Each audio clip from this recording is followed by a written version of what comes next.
How y'all doing? Welcome to In the Groove with Coach Will. You know, I've been talking about this for a long time, pondering on this for a long time, and just I finally made a decision amongst myself to finally start the podcast. You know, I got a lot to say. I speak about a lot of things, but most of the time I'm just speaking for the heart. This podcast is gonna be strictly sports, no pop culture, no drama. You know what I'm saying? I don't need it. I don't like it around me. I just want to talk about the game, and it's mostly the football game, basketball game, and I'm learning more about different sports like baseball and hockey and stuff like that. But right now we're gonna keep it strictly ball. So without further ado, I'm gonna start with my story. Um Starting from a kid on the east side. I had the notepad out, but I can put it down real quick. Starting off as a kid from the east side, I grew up on East Warren and Casual. I played for the Detroit Giants for my basically my whole childhood from 7 to 14. I had a little stint with the Detroit Tigers as well. Some little family stuff I had going on. So switching teams, following my coach, following his passions, and just going over there with him. It didn't really last long. I knew deep down I was a Giant my whole life, so I stuck with it. I came back. Um, as soon as I was going to high school, I planned on playing JV high school. But I was given the chance to play pal with my best friends. So I did it, as any kid would. I took that chance, I took that risk, and I ultimately ended up getting injured a little bit. But the injury wasn't necessarily the setback, which is another thing that I want to talk about how mental health and life connects to sports because a lot of people take sports for granted because they don't know how much goes into it. They don't know how many politics around it, and it just really gets taken for granted a lot. There are players out there, there are kids out there, coaches out there that are real dogs. Like they really are the best in the nation, but they would never get talked about or ever get known just because of who they hang around and what they may have came across in their life. Like my career was cut short. I didn't get to play high school football. I didn't play college football, but I know the game, and a lot of people try to take that away from me. That I didn't get the chance to play those, and it's like I beat them. I'll match them. I'll with them every time. Recently in my past coaching experience, my coaching journey started at Melvindale High School, in Melvindale, Michigan. We were there for about a month or so. Some things took place. I'm not completely sure about everything that happened. We ultimately didn't coach there. Then I went to Belleville High. First, I would just like to start off with saying thank you to the Belleville staff um, for bringing me on. Thank you to all the coaches that helped me along the way. Thank you for all the genuine moments, the memories to my players. I actually just left one of my players' graduation party, Mari Martin.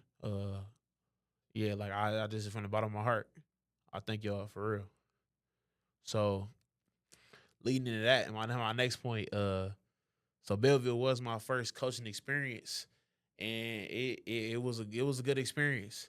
It definitely took a toll on me having to drive from the east side from work to Belleville, Michigan every day. It was a passion for sure. So if anybody out there they think Coach Will not passionate, they think I'm just doing it for the shine or what I'm saying, the glamour.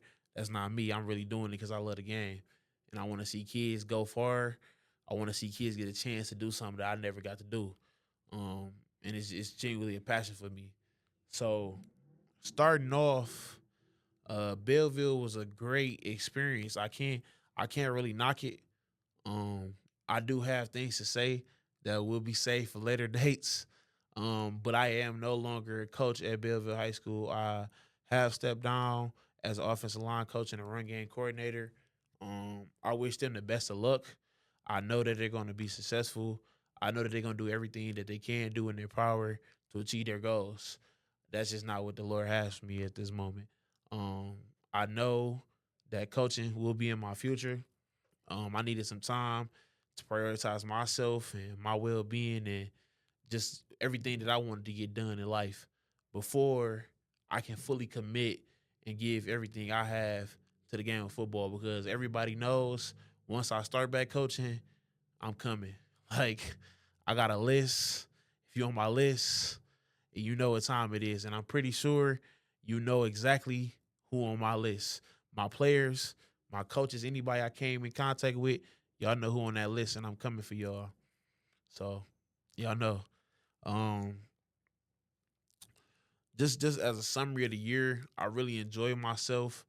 I got to meet some great men. Willie Allen, offensive tackle, played at Louisiana Tech. Great coach, like a schematic genius. He actually installed a pin and pull for us during the season, mid season, and it worked like butter, you know. Coach Kevin Rogers was our offensive coordinator. He sometimes gets a bad name, a bad bid, but it's a great guy. Like he's really a great guy. He's still on my list. You still on my list, Kev. So if we ever get to coach against each other, I gotta get you. But he's a great guy, and I wouldn't be here. I wouldn't be able to coach. I wouldn't have the opportunity that I had without him being the great guy that he is. I also would like to thank Bryson Duffield, Coach Duff, boy, you my guy. We was in the booth with each other the whole season. He's a genius. He coach at River Rouge now. We know, what I'm saying. We know about what's going on and who's coaching there and all the new things that they had going on. I wish the best of them at River Rouge as well. But he's gonna go far. He's a genius, absolute genius.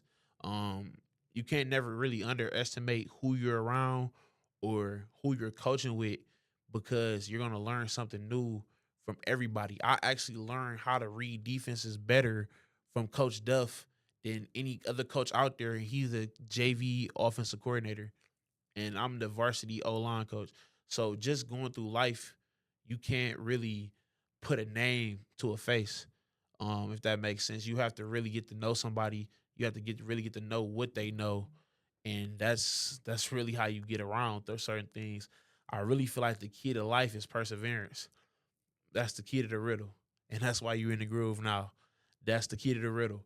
Um, to be honest, through the people I've met with football, playing football, I know we all got those stories from back in the day where we got friends that could have went to the league and different things like that. But I also know that everybody creates their own path. Like no matter what, you gotta stay on your path.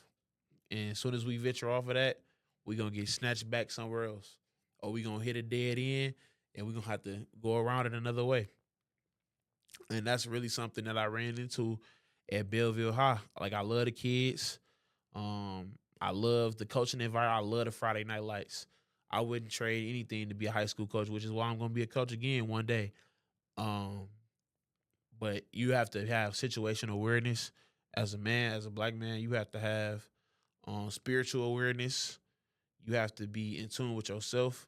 You have to know when to give a lot. You have to know when you've given too much, and you have to be able to be okay and be content with what you've done.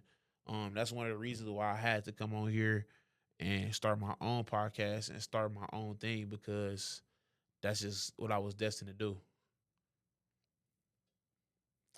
Um, to me, coming here for a pilot episode, just a beginning to break down my story, beginning to tell y'all some of my challenges, my triumphs throughout the podcast. It's just me breaking down a barrier. It's just me opening up a window for new opportunities because the the more people you know, the further you go. So it's just it's just about content, content, content, like my brother say.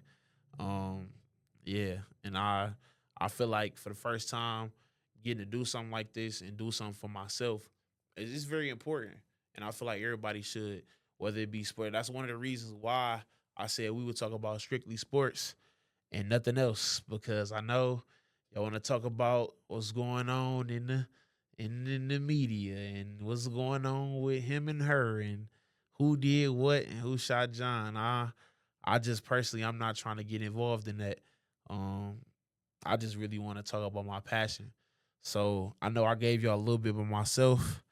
I did want to bring up some controversial topics. Somebody sent in, I think it was Trey Merriman. He said something about LeBron. I can't remember what you said, Coach Trey. Shout out to Coach Trey too. a good guy, a very good guy. He play arena football right now. He doing his thing. He pass game coordinator now at Ferndale. I'm proud of you for moving on and knowing when to, you know what I'm saying, take advantage of your opportunities. It's a good thing for a black man to lead the right way. But I did want to get into the top five, in my opinion, the top five greatest quarterbacks in college football of all time. So basically, I'm gonna break down my list. Uh, and if you don't agree with this list, you either did not watch college football, or I think you need to get like a little cut. Like it's like y'all know I like to troll a lot. It'll be a lot of trolling on this, by the way. It definitely is gonna be. We gonna be locked in. Y'all gonna see a lot more of me for sure. So, essentially, if you don't have at least three of these five people in your top five, I think it's time to wrap it up for college football. I really do think it's time. So, coming in at number five, I'm gonna start from five and I'm gonna go down to one. So number five, I have Johnny Manziel, and I know what he did. He not the first. He not gonna be the last. Personally, y'all can't sit here and act like if y'all didn't have a best friend, y'all went and got money and did autographs and signed signatures too. He's sitting here. He an 18-year-old kid. He has a jersey that's making millions of dollars. Johnny Football. He has a mantra that's making millions of dollars, and he can't even touch any of it. He's a broke at Texas A&M eating chicken and broccoli and rice every day. You're crazy. Like you're crazy. He did exactly what any other 18, 19-year-old kid would have did. And the troubles that he had, the struggles that he had when he was post Texas A&M with the Browns, that's growing pains.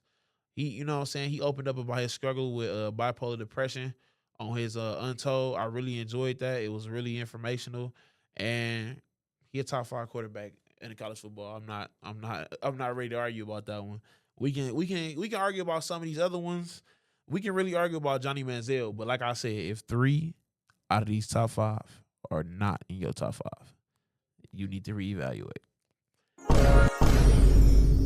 Coming in at number four, my favorite quarterback of all time in college football history, Marcus Mariota from the Oregon Ducks. I can't remember the stats right now, but I think he threw for about 47 touchdowns and had about five interceptions, over 4,000 yards. Come on now. Marcus Mariota, he beat Jameis Winston and that crazy team who hadn't lost a game in 2 years. Come on, man. Like he blew them out 51 to I watched that game. They had 51 and it was about 51 to about 30. It might have been 51 to 32. I think Florida State started catching up at the end, but Marcus Mariota was a dog. And the only reason he lost is because of another young man on this list. Um, yeah.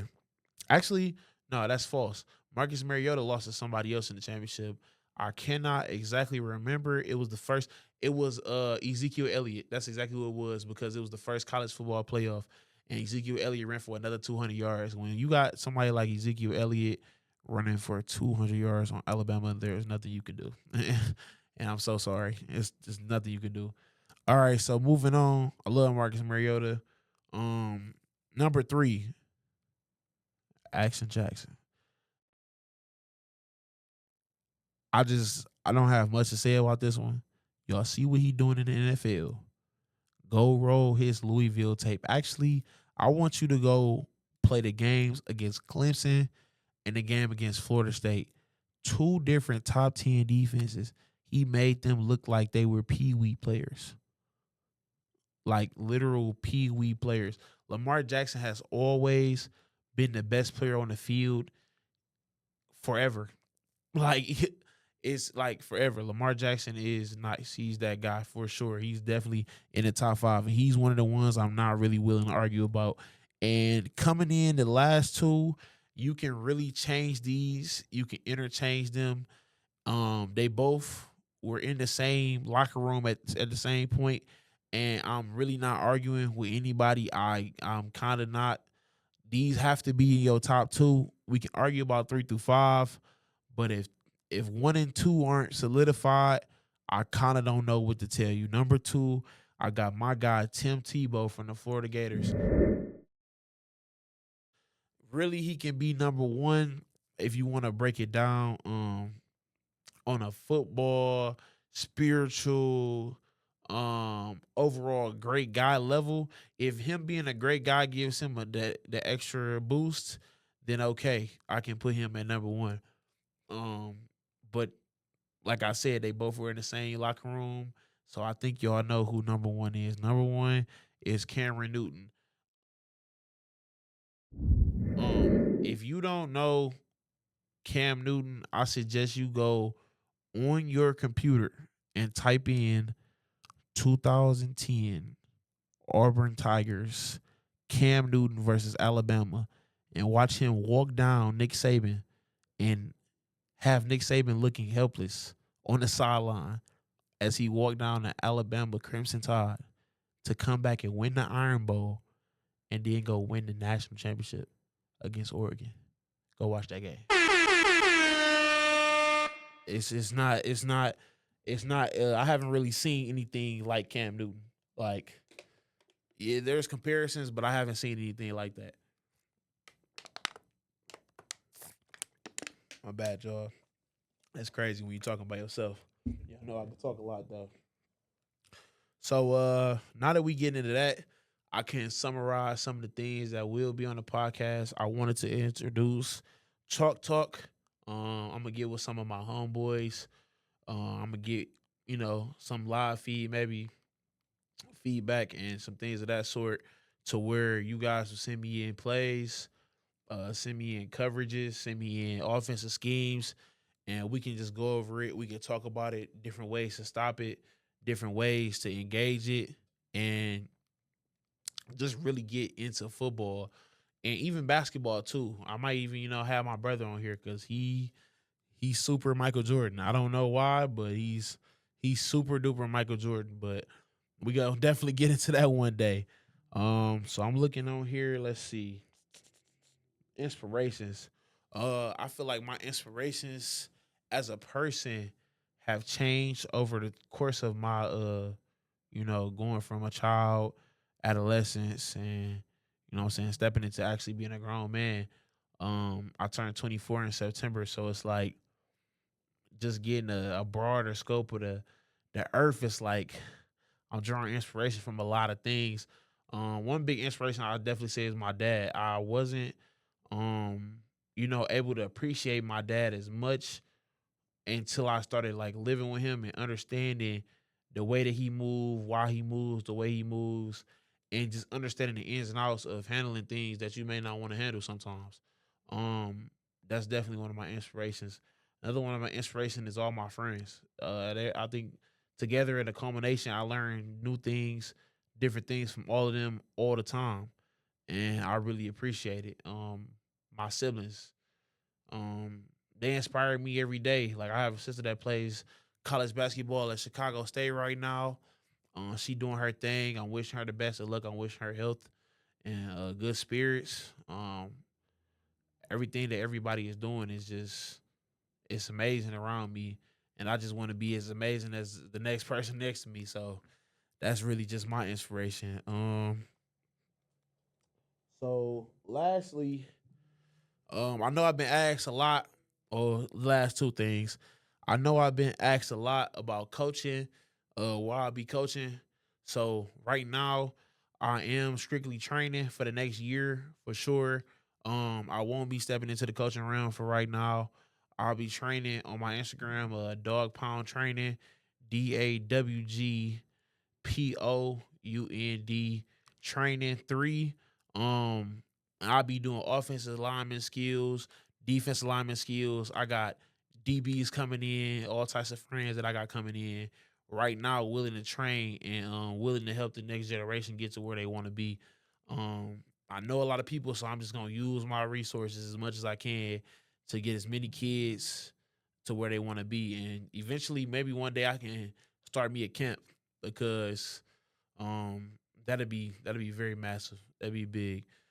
Last but not least, somebody asked about my career aspirations. Um, I have a lot of career aspirations, but I feel like right now, I would say I got five things. So number one would definitely be to give me a state championship. I need one of those. Um, Number two would be to be an offensive coordinator. Um, I think number three maybe would be a head coach. I don't really like the aura behind the head coach thing, but I feel like it's something I'm willing to try if I need to step into that role and be a leader for everybody. Um, Number four, definitely, definitely. Number four is to be every coach on that hit list. Like I said at the beginning, I'm not playing with y'all. Like I'm gonna be all of y'all. Like whether it's love or it's not love, I'm gonna be all of y'all. I'm not playing. And then finally, number five is to. I think I want to. I'm gonna aim for 100 wins first. I think I tell myself I would rather aim high and miss than aim low and hit. So if I limit myself to I'm gonna get 50 wins, it's people that ain't got 50 wins in 50 years. You know what I'm saying? Like it get like that when you really trying to earn something. Like no offense to Wayne Memorial, but Wayne Memorial, I don't think they won a game in like some years. Like it been a while since they won a game. And they got a new coach over there and they got a new staff that's willing and ready to to do what they need to do to win. So I believe in their process. I think they can do good things. But like I said, number five, career aspirations is gonna be 100 wins. I believe in myself. We're just gonna have to see what I can do. And I know I've been rambling, but that's how you know I'm in the groove with Coach Will. Thank y'all.